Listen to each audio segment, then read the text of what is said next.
spiritual awakening atau kebangkitan spiritual itu akan terasa seperti kita lagi ngehalu atau kita lagi mungkin stubborn, atau kita lagi mencoba keluar jalur. Padahal sebetulnya untuk bertransisi dari versi diri yang lama atau versi diri yang aku bisa bilang masih berada dalam matrix atau doktrin atau ya whatever you wanna call it, tapi versi diri kita yang lama dan menyambut versi diri kita yang baru dan pelan-pelan mengikuti perubahan atau processing itu bukan sebuah fase yang mudah. Dan aku bisa bilang sebetulnya aku lagi ada di titik itu saat ini. Ini video keberapa ya di akun dengan identitas baru ini, video kesekian, yang mungkin teman-teman yang udah follow aku dari lama pasti akan bingung kayak ini kok timnya, temanya, dan konsepnya beda banget. Yang sekarang lebih ke vlog, yang sekarang lebih ke sharing, yang sekarang lebih ke ya. Dan aku juga lagi lebih sering pindah atau lagi sering pindah image kali ya, atau lagi sering nunjukin muka kayak gini. Aku punya satu rahasia yang aku ingin bagikan ke teman-teman.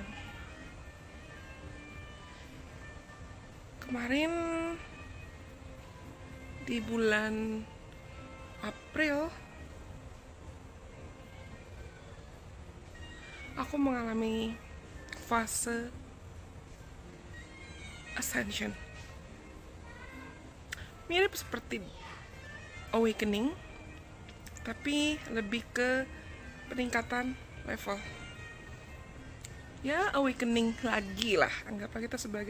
Anggaplah fase yang aku lewati itu sebagai fase spiritual awakening yang kesekian, dimana fase ini mewajibkan aku untuk duduk diam, karena toh sebetulnya sebentar lagi juga aku memasuki periode Saturn return aku Saturn in Pisces by the way. Kalian apa? Mungkin nanti kedepannya kita akan bisa banyak sharing lebih banyak lagi tentang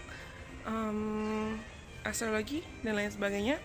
Tapi aku nggak tahu apakah aku akan lebih sering sharing dalam bahasa Indonesia atau aku akan lebih sering sharing dalam bahasa Inggris.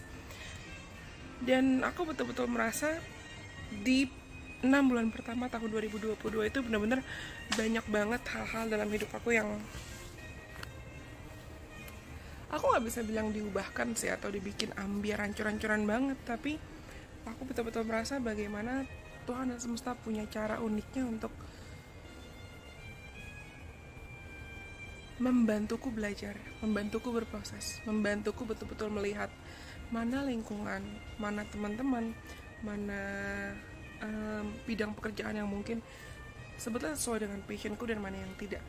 Contohnya, kalau teman-teman udah follow aku dari lama, pasti kalian tahu I like tarot, I like tarot reading, I like dan udah banyak banget tarot itu membantuku dalam buat keputusan. Tapi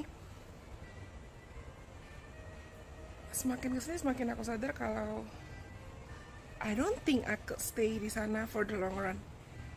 Bukannya aku nggak suka, bukannya aku nggak sayang, tapi kayak sebenarnya aku sudah bilang di beberapa episode sebelumnya kalau aku merasa callingku ada di bidang lain. Contohnya woman empowerment atau psikologi, atau ya kita bisa lihat nanti, dan aku masih berusaha untuk mencari tahu. Dan di sini yang aku pelajari adalah banyak di antara kita yang terlalu mudah merasa seakan kita terjebak pada label atau terjebak pada stigma. Tapi kalau gue nggak bisa gimana ya? Tapi sebelumnya gue begini, tapi sebelumnya gue begitu, tapi sebelumnya bla bla bla bla bla. Ujungnya kita takut untuk melangkah. Takutnya kita untuk mungkin mengejar higher calling atau mengikuti panggilan jiwa, mengikuti panggilan hati kita. Contohnya kalau kita mau bahas dari perspektif astrologi, itu ada yang disebut sebagai North Node. North Node itu ibaratnya kayak higher calling kita atau misi jiwa kita, dan kita juga punya apa yang disebut sebagai South Node. South Node itu ibaratnya kayak karma yang kita bawa dari past life, yang kita bawa dari kehidupan sebelumnya. Dan ya seperti aku sudah bilang, aku masih dalam tahap transisi besar-besaran sebetulnya. Tapi aku belajar. Mungkin dengan aku memberanikan diri untuk keluar dari zona nyamanku, seperti apa yang aku lakukan saat ini, nantinya aku bisa menarik lebih banyak keluarga jiwa, dan mungkin aku juga bisa membantu membangkitkan dan memancing atau memicu awakening teman-teman yang lain untuk kamu juga lebih peka tentang misi jiwa kamu, tentang calling kamu, tentang apa alasan sebetulnya kita dilahirkan ke dunia ini dengan fungsi dan peran kita masing-masing. Dan seperti aku sudah bilang tadi, it's not easy guys, ya ampun, sama sekali bukan proses yang mudah, ya kan? Contohnya gini, kalau kita terbiasa tinggal di lingkungan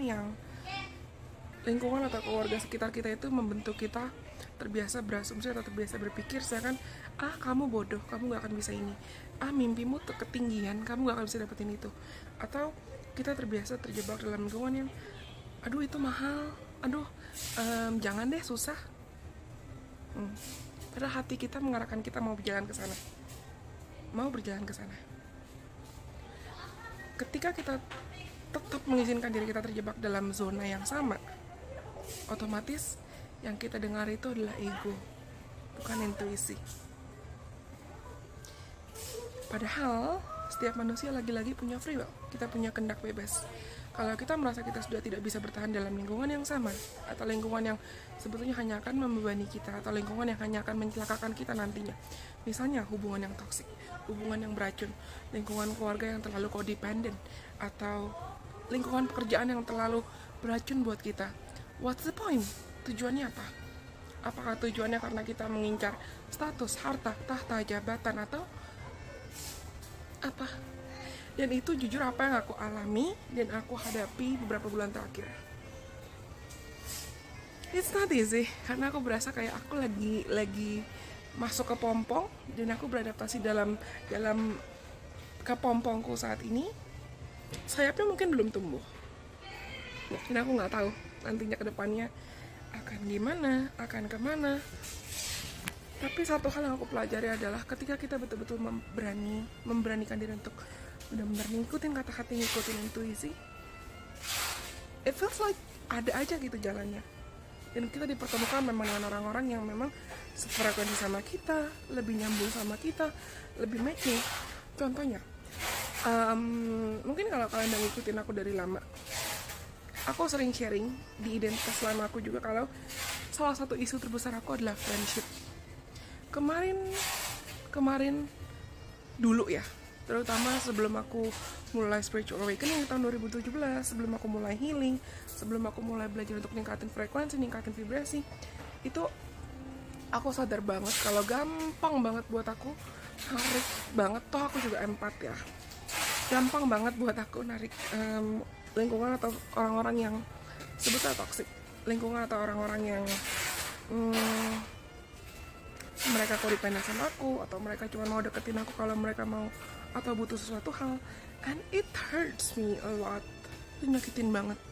Tapi satu hal yang aku pelajari adalah ketika kita betul everything affects everything, that's it, basically that's it. Segala hal itu saling keterkaitan dengan satu sama lain.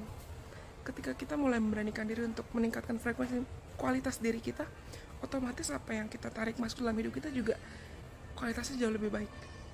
Aku berasa banget, walaupun memang seperti aku bilang di awal, di tahun 2022 itu aku benar-benar biasa ambiar-ambiarin banget. Hidup aku kayak diacak-acak dulu puzzle-nya nih. Ketika aku sudah mulai merasa, udah stabil, udah fine, I'm okay. Tapi ternyata diacak dulu, diacak oleh Tuhan, diacak oleh semesta. Karena aku yakin sekarang dan aku pelajari, awalnya sakit. Menyambut perubahan, menyambut transisi itu tidak mudah. Dan awalnya tuh kayak aku berasa kayak, oke, ini apa? Ibaratnya kayak gue udah dikasih ini, tapi diambil lagi. Tapi aku sadar, ini sebetulnya bukan lagi diambil, tapi Tuhan lagi ngecek aku. Bisa gak aku nantinya mempertahankan apa yang memang it's meant for me. Sekarang itu mungkin apa yang aku punya saat ini ada yang meant for me, tapi ada juga yang mungkin not meant for me. Dan aku sadari hal lain adalah segalanya itu memang berproses, bertahap.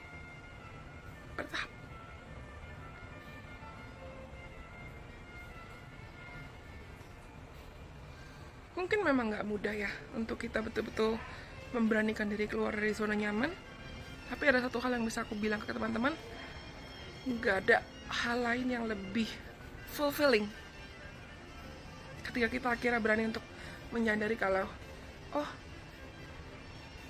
pada akhirnya yang bisa betul-betul buat diriku bahagia adalah ketika aku betul-betul mendengarkan kata hati dan mendengarkan intuisiku sendiri, bukan memaksakan diri ngikutin standar omongan si A, omongan si B, omongan bla bla bla bla bla, dan aku memaksakan diri untuk ngikutin pola atau struktur yang udah dibentuk oleh orang lain, entah itu generational teaching atau mindset negatif, atau itu pengajaran-pengajaran yang sebetulnya nggak sesuai buat aku. Bukan berarti di sini aku ngajakin teman-teman untuk jadi rebel atau gimana, tapi kayak lagi-lagi ini aku belajar dari astrologi, dan selama 6 bulan belakangan ini aku betul-betul mendalami astrologi lebih dalam lagi, and I could say I find my calling di sana. Aku menemukan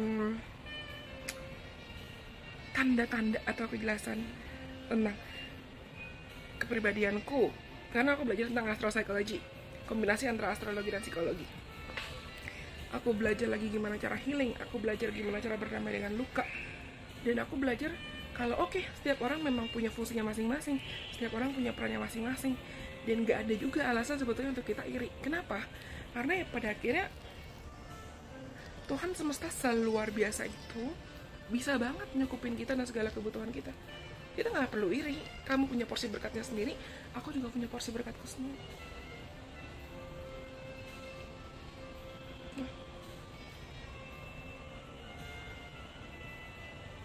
Dan aku yakin sebetulnya ketika semua orang awaken, atau semua orang sadar dengan perannya, dengan fungsinya, dan semua orang sadar kalau healing itu sepenting itu. Untuk kita nyembuhin luka kita, untuk kita berdamai dengan diri kita sendiri, untuk kita berdamai dengan trauma kita, itu sepenting itu.